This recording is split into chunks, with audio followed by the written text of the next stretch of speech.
basic idea behind the Batpod, as I pitched it to Nathan Crowley, the production designer, was that it be sort of an anti-aircraft gun on wheels, not so much a motorbike as something other. So we built models, eventually built a full-size mock-up in my garage, where we do a lot of our very early pre-production work. We showed it to Chris Corbell to ask, can you try and find a way to make this thing drivable, because we knew we were going to have to find a way to do this bike for real. And I just said, you've got to be joking. You've got to be joking. It was the most weird, bizarre-looking thing ever. And, you know, when I saw the huge wheels, front wheels and back wheels, the first thing I said, well, I don't know whether we're going to be able to steer this thing. It'll probably go great in straight lines, but I don't know whether we'll be able to turn corners. It became apparent to me that I had to quickly get together, very quickly, a prototype, a very basic prototype, to see if we even stood a chance.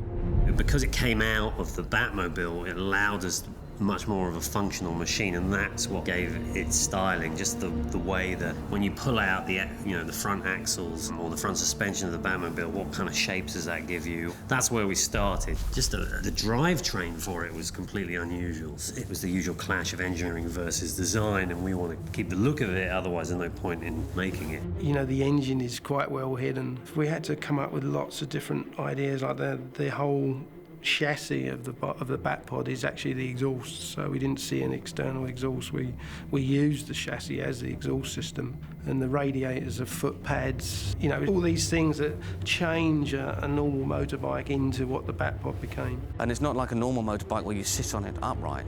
You actually lie on it, so you're flat.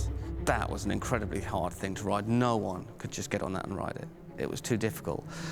We brought in a guy called Jean-Pierre Goy. He came in and he worked really closely with Chris Corbell and his team on the bike, developing it from ground up. So there wasn't one bolt of that bike that was standard. And they just kept working and tweaking and talking to each other, and fantastic engineering. And eventually they got the bike to do a hell of a lot that we didn't expect it to be able to do. In the development stages, we had a few, you know, falling off, keep turning corners and trying to do things. And the first time he got on it, he just rode it around, he rode it up pavements. He actually stood up on the seat in the end. And he just got off and said, I can make this work, this is going to be my bike. He said that this is not riding a motorbike, riding the Batpod. It is its own animal. There's a huge amount of testing. You know, 98% of everything you see on the screen can be tested as from once to 25, 30 times. You know, you have to keep getting it right. You start off small, and they get bigger and bigger, bigger, get people closer, closer, closer, you know, till you get to that mark where that's the cut-off line. The key visual element that we hadn't expected to get was actually the cape and the way the cape blows in the wind as he drives. We had devised, with Lindy Hemming, a backpack shape that the cape could fold up into, using the memory fabric idea from the first film. Originally, every time he rode the bike, we were going to use that backpack shape because we felt that the cape would immediately get caught in the rear tire and pull the rider off. But as Chris and his guys started to test the running of the bike with the costume on, they found that, in fact, it picks up the wind right away and it never actually got caught in the wheel.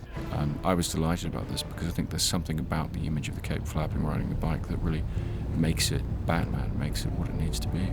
And we were able to get stunning footage of the Batpod. Once again, we shot most of it off of the Ultimate Arms. We were able to swing the camera in front and behind, up and down, all around the Batpod, and really get some stunning footage, particularly under lower whacker again.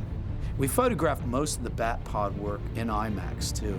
So we had to stay pretty wide because it's long and the IMAX format is tall, and it's just stunning on camera, I think. It's a really sexy machine. For the motorbike part of the chase, we did a lot of footage mounting an IMAX camera to the front of a motorbike.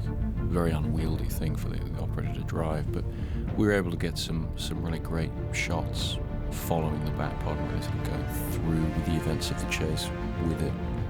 I think this kind of action, this kind of chase is most interesting when you're really feeling what the characters are feeling. You're really passing through the action subjectively. Now there's a Batman. Given a challenge like the Batpod, it's a matter of first just playing a lot of different sounds to that image. My feeling is that you need to start with something real. You can manipulate a real sound pretty dramatically. And then Chris had the idea that it should never shift. that it should just keep ascending in pitch like an unstoppable force. We had an idea to use a concept called a shepherd tone, which allows you to continually change the pitch of something infinitely, and it requires that the sound have a specific pitch. Most electric motors do, so we gravitated towards those. Recorded some electric race cars, a Tesla, kind of high-tech electric dragsters, basically, and kind of manipulate them and then cut those sounds to picture.